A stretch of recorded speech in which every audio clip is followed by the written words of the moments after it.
보건직무원은 코로나 관련해서 좀 어떤 일을 했는지. 이번 저는 코로나 관련된 업무에 배치되고 나서는 주로 역학조사 관련된 업무를 수행했습니다. 어떠세요? 처음에 이제 보건직을 하시게 된 계기가 혹시 있으실까요?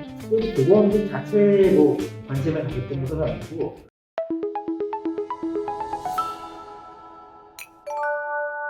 안녕하세요. 공지위의 현입니다. 오늘의 이제 컨텐츠는 여러분들이 썸네일을 보셔서 아시겠지만 우리 보건직 주무관님을 아주 어렵게 모셨습니다. 안녕하십니까. 현직 5년차 보건직 공무원 도중관입니다. 네, 저희가 이제 그 사회적 거리두기와 이 마스크 착용을 의무화하고 있는 이 시점에서 굉장히 멀어졌어요. 저희 게스트와 이렇게 먼저 본 사실 처음이에요.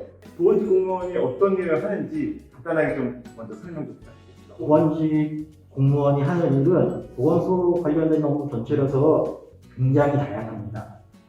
우선 공중보건이라는 의미가 보건이라는 단어가 표시하는 공중보건과 관련된 업무가 식품위생이나 안전, 그리고 기본적인 공중위생, 그리고 의학이나 건강 관련해서는 치매, 영유아 관련된 부분, 그리고 감염병, 요즘 이제 화두가 되고 있는 코로나와 관련된 감염병을 다루는 업무나, 그리고 인허가, 건강증진 사업, 분야가 다양해서 다 설명드리기가 좀 어렵네요. 진짜 어려우니까 좀 천천히 한번 얘기를 해볼게요. 사실 이제 우리가 작년이랑 올해를 사실 코로나를 빼면 저희가 말을 할 말이 없어요. 그 정도로 이제 코로나가 사실 굉장히 큰 화두였는데 보건직 공무원 코로나 때문에 힘드셨을 것 같아요. 굉장히. 저희 사실 뉴스에서만 보고 뭐 다른 공무원 직렬분들은 사실 업무 협조나 이런 것들 좀 많이 나갔거든요. 그래서 보건직 공무원은 코로나 관련해서 좀 어떤 일을 했는지 간단하게 좀 말씀을 해주시겠어요? 보건소는 기존의 코로나19 상황 전의 업무에 추가적으로 지금 감염병 대응을 하고 있고, 특히 지금 뭐 선별 진료라든가 최근에는 일반 접종, 그리고 수시로 확진자가 발생하니까 거기에 따른 역학조사까지 포함하면은 굉장히 좀 바쁘게 돌아가고 있습니다. 이제 보건소 직원분들이 이제 그 다른 직렬 주무관님들도 다 업무 협조를 해야 될 만큼 굉장히 바쁘고 일손이 되게 많이 딸렸다고 제가 이제 들었었거든요. 주무관님 그 안에서 어떤 업무를 하셨어요? 우선 저는 코로나 관련된 업무에 배치되고 나서는 주로 역학조사 관련된 업무를 수행했습니다.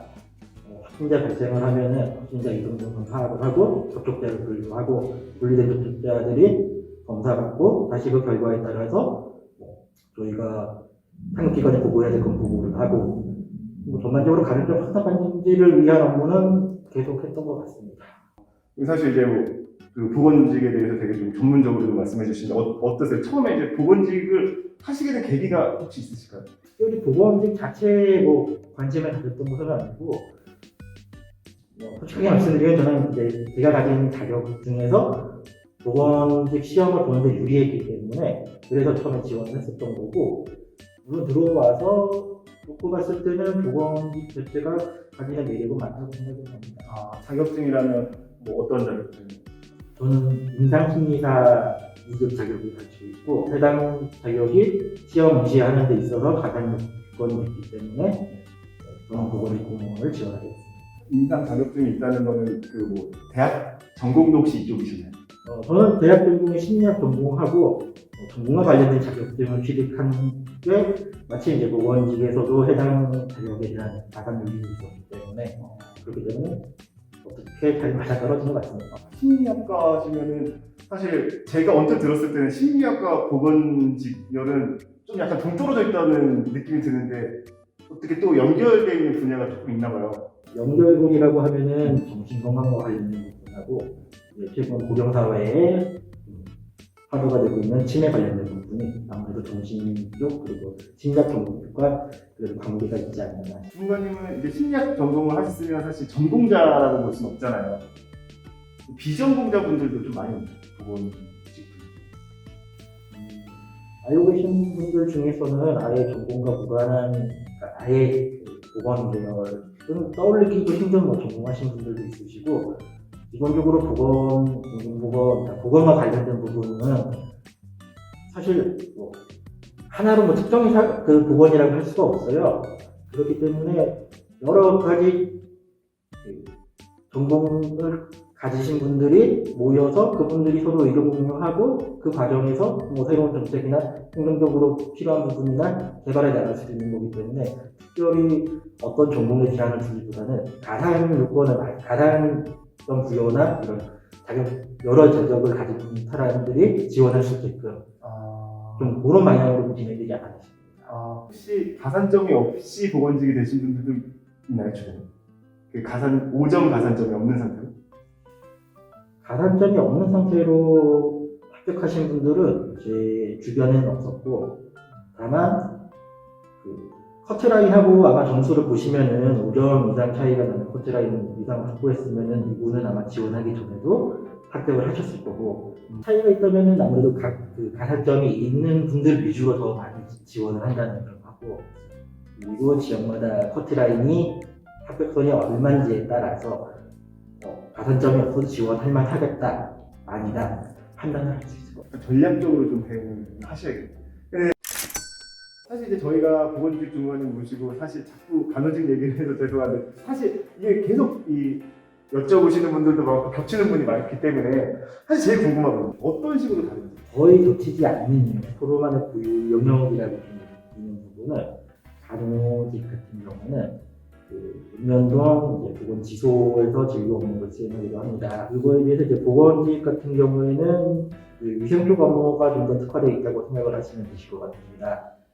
공중위생이나 뭐 식품 관련된 부분이나 이런 부분은 이제 인허가가 필요한 부분도 있고 단속이 필요한 부분도 있고 거기에 대한 과태료 부과나 이런 행정적인 절차 부분이 많기 때문에 그런 부분에서는 이제 명확하게 영역이 관련된 부분이 있고 그 외 사업적인 파트 영역에서는 예전에는 어땠는지 모르겠지만 현재는 크게 구분을 지어서 업무 수행을 하지는 않습니다. 사업적인 부분이라면 사실 이제 뭐 보건적인 이론이나 간호적인 이론이 굳이 필요하지 않아도 수행할 수 있는 부분들도 사실 많잖아요. 그러니까 그런 부분을 말씀을 하시는 거죠.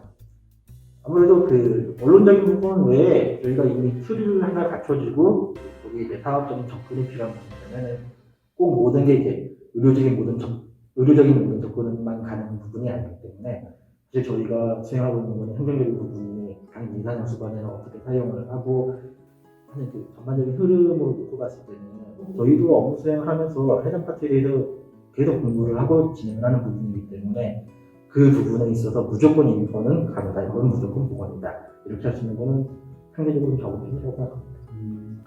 융화될 수 있는 분들이 더 많겠네요. 그러니까 이게 사실 뭐 딱 나눌 수가 없다는 말씀이시니까 진짜 좀 그러네요. 그러면은 보건직도 국가직이 따로 있나요? 보건직은 보건복지부 산하의 7급 그 시험이 있는 걸로 알고 있는데 보통 그 보건직 외에 보건연구사라고 관련 이제 전공자분들이 그 학부 졸업을 하고 나서 입시하실 수 있는 게 있는 걸로 알고 있습니다. 그리고 이제 간호직 얘기를 할 때도 이제 저희가 임상에 대한 얘기를 빠질 수가 없게 계속 나왔었거든요. 어때요? 보건직 분들도 임상 경험이 필요한지 아니면은 어느 정도는 이게 도움이 될 수 있는지 어때요? 임상 같은 경우. 사실 뭐 저희가 직접 비교를 해야 되거나 상황이 있거나 뭐 이러면은 임상 경험이라고 할 만한 게 병원에서의 그런 경험들이 필요할 수 있다고 볼 수도 있지만 아시다시피 보건직 같은 경우에는 반드시 뭐 간호면허가 있는 분들이나 이런 전공의 제한이 없기 때문에 그 부분이 꼭 필수적인 사항은 아닙니다. 근데 그러면 실제로 좀 임상 경험이 있으신 분들은 어떤 실무나 이런 거 할 때 조금이라도 도움이 되는지를 계속 물어보시더라고요. 어떠세요? 이게 좀 실무자 입장에서 봤을 때 그래도 없는 것보다 낫지 않겠냐라고 계속 물어보시더라고요. 뭐든 없는 것보다는 낫지만 그게 업무 수행을 하는 데 있어서는 크게 지장이 갈 정도의 범위는 아닙니다. 업무를 처리하는 전반적인 이제 가이드를 잡는 부분에 대해서는 확실히 도움이 될 수 있겠지만 사실 저희가 행정적인 업무를 처리하는 데 있어서는 그 지자체 공무원이 배워야 되고 법적인 부분도 배워야 되고 예산 관련된 부분이나 이런 저희가 일반적으로 외부에서 알고 있는 것 이외에 많은 정보를 좀 알고 있어야 가능하기 때문에 그건 사실 밖에서는 잘 다루지 않는 부분이고 실제 임용 후에 실제 업무를 수행하면서 배워나가야 되는 부분이기 때문에 임상 부분이 어느 정도의 본인의 이제 마인드를 어떻게 그냥 업무 접근을 할 때 어떻게 유연하게 받아들일 것인지 아니면은 이 특정 파트의 업무를 수행을 할 때 이런 식으로 윤곽을 잡으면 좋겠다 하는 데는 도움이 되겠지만 그 외에는 뭐 크게 없으셔도 지장 없을 것 같아요. 그러면은 보건직 분들은 보건소에서 주로 행정 업무를 주로 하시나요? 행정 업무의 비중이 상대적으로 크고 사업 부분에 대한 것도 요즘은 많고 새로운 이제 건강에 관련된 사업이라든지 이런 것들이 지자체마다 조금씩 다르게 나오거나 이렇게 하는 경우가 많죠. 요즘에는 또 보건소에 대한 그 코로나 이후로도 더 많이 부각된 걸로 알고 있거든요. 새로운 사업이라든지 건강에 대한 염려라든지 이런 게 좀 높아지면서 좀 많이 생겼나요? 보건 사업이라고 하는 이 사업에 관련된 부분은 사실 저희가 어디에 포커스를 두고 움직이냐에 따라서 건강 문제는 지역마다도 다르고 편차가 굉장히 심하거든요. 어떤 지역은 노인 문제가 될 수 있고 어딘 저출산 문제가 될 수 있고 보건 사업이라고 하는 건 그런 지자체 각각의 상황에 맞게끔 어느 부분이 더 중요하게 볼 것인지 이게 바뀌는 부분이 있기 때문에 명확하게 어떤 부분에 대한 것보다 이렇게 말씀드리기 좀 어려울 것 같아요.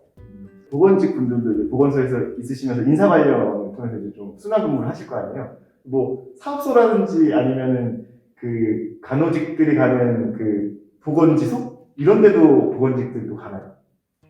보건지소를 갈 수 있는 경우는 뭐 간호 면허 소지자나 아니면 간호 교모 자격이 있는 경우에는 갈 수 있지만 그 외에 그런 자격이 없는 경우에는 지도로 관련하기는 어렵고 그 외에 저희가 드림 스타트라든가 아니면 환경과 관련된 이런 부분에는 보건직의 치유가 있는 지자체나 구성을 다르거든요. 거기에 맞춰서 가는 부분이기 때문에 어떻다 명확하게 말씀드릴 그 부분도 좀 어려워요. 이렇게 보건직 공무원에 대해서 저희가 알아봤는데요. 다음 편에는 수험생활과 보건직 공무원에 대해서 좀 구체적으로 좀 알아보는 시간을 갖도록 하겠습니다. 감사합니다.